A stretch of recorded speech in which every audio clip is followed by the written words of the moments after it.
नमस्कार दोस्तों, मैं आपका दोस्त Vaneesh Kumar, director needs 24 retail mart private limited. दोस्तों, आज हम लोग बात करेंगे कि एक रिटेल स्टोर, एक ग्रोसरी स्टोर शुरू करने से पहले किन किन बातों का ध्यान रखना चाहिए।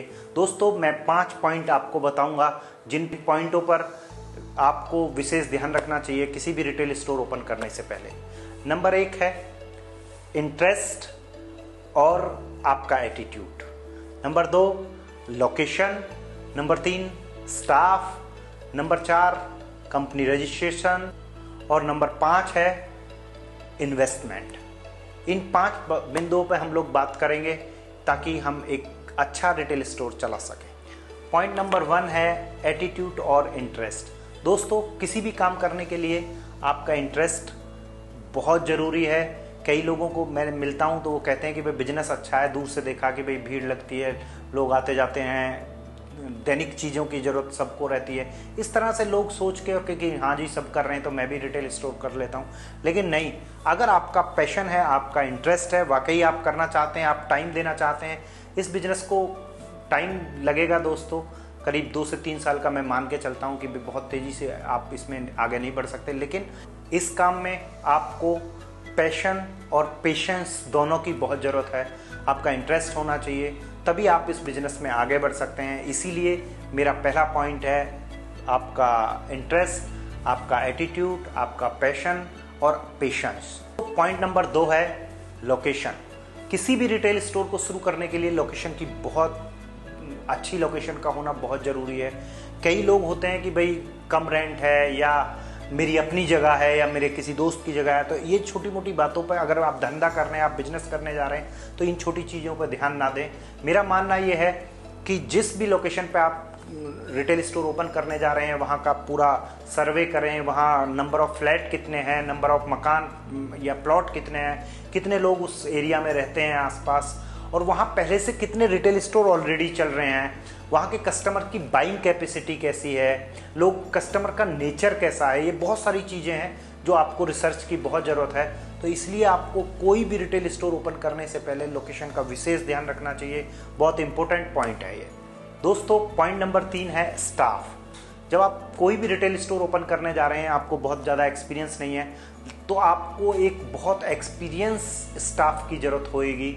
इस स्टोर को काम करने के लिए ऐसा स्टाफ जो पहले से काम कर चुका है। स्टाफ इसमें बहुत मायने रखता है दोस्तों, क्योंकि जो ग्रॉसरी का है, जो स्टोर होते हैं, मोस्टली 99.9% सारे स्टोर्स एक जैसा सामान बेचते हैं, लेकिन जो कस्टमर की सर्विस है उसी को आप अलग कर सकते हैं। इसलिए आपको बहुत अच्छा स्टाफ चाहिए। शुरू में क्योंकि आपको भी कम जानकारी है, तो आपको ऐसा एक्सपीरियंस स्टाफ लेना चाहिए जिसको रिटेल की काफ़ी जानकारी हो। पहले हो सकता है शुरू में थोड़ा महंगा मिलेगा आपको, जब आप शुरू करेंगे आप महंगे से महंगा, मतलब महंगे से मतलब है मेरे अच्छे से अच्छा स्टाफ आपको रखना है। तो स्टाफ बहुत इंपॉर्टेंट है। इसमें बहुत छोटी छोटी चीज़ें ऐसी हैं, क्या बिकता है मार्केट में, क्या नहीं बिकता है। दोस्तों, 40,000 टाइप के प्रोडक्ट्स मार्केट में अवेलेबल हैं, लेकिन किस प्रोडक्ट की सेल कितनी है, कितने प्रोडक्ट एक हफ्ते में बिक सकते हैं, कितने प्रोडक्ट आप 15 डेज में बेच सकते हैं, तो इसकी जानकारी आपको तब होएगी जब आपके पास अच्छा स्टाफ होएगा, तो उससे आप इसको मैनेज कर सकते हैं। इसलिए आपके स्टाफ की बहुत ज़रूरत है, आपको एक्सपीरियंस स्टाफ चाहिए। तो नेक्स्ट पॉइंट है हमारा रजिस्ट्रेशन। जब हम कोई भी कंपनी, कोई भी रिटेल स्टोर शुरू करेंगे तो उसका रजिस्ट्रेशन हमें कराना होएगा। रजिस्ट्रेशन के बाद आप जो भी आप प्रोप्राइटर फर्म आप बनाना चाह रहे हैं, पार्टनरशिप फर्म आप बनाना चाह रहे हैं, या आप प्राइवेट लिमिटेड कंपनी बनाना चाह रहे हैं, वो आप किसी भी एडवोकेट से आप सलाह ले सकते हैं। इसके बाद एक और चीज़ रिटेल स्टोर में बहुत ज़रूरी है कि आपको FSSAI लाइसेंस की भी ज़रूरत होती है, GST नंबर भी आपको लेना पड़ेगा। तो ये छोटी छोटी चीज़ें हैं, ये आप CA आपको जानकारी करा देगा, तो ये भी बहुत इंपॉर्टेंट है। एक और दोस्तों मैं आपको बताऊं, रजिस्ट्रेशन में जिस भी कंपनी का नाम आप, मतलब जिस नाम से आप स्टोर ओपन करना चाह रहे हैं, नाम का बहुत इफेक्ट है दोस्तों। नाम बड़ा अट्रैक्टिव होना चाहिए, छोटा होना चाहिए कि एक बार आदमी की जबान पे आ जाए तो फिर वो याद रखे। इस तरह का मेरा पर्सनल मानना ये है कि आपको नाम पे भी थोड़ा सा विशेष ध्यान रखना चाहिए। दोस्तों, नेक्स्ट पॉइंट है इन्वेस्टमेंट।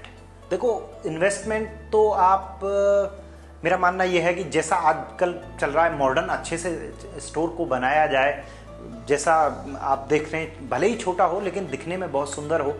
और मेरी जो कैलकुलेशन है, पता नहीं आपको समझ आएगी कि नहीं, मेरी कैलकुलेशन ये है कि जो कारपेट एरिया है, आप जितना भी कारपेट एरिया लेंगे 500, 700, 800, 900, छोटा सा शुरुआत करने के लिए 500 से 700, 800, 900 स्क्वायर फीट कारपेट बहुत होता है। और जितना भी आपका कारपेट एरिया है, उस कारपेट एरिया को मैं अपने एक्सपीरियंस के हिसाब से लगभग 3500 से मल्टीप्लाई कर देता हूँ, तो मेरे पास एक मोटा मोटी कॉस्ट इसकी आ जाती है।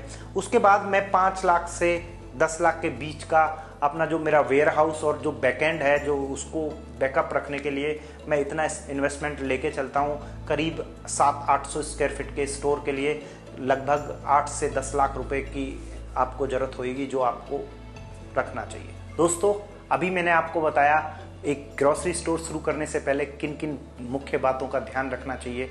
अब नेक्स्ट वीडियो में मैं आपको बताऊंगा क्या क्या नहीं करना चाहिए, किन किन चीज़ों का ध्यान रखना चाहिए एक छोटे से रिटेल स्टोर शुरू करने से पहले। तो नेक्स्ट वीडियो में आपसे हम मिलते हैं। नमस्कार, धन्यवाद।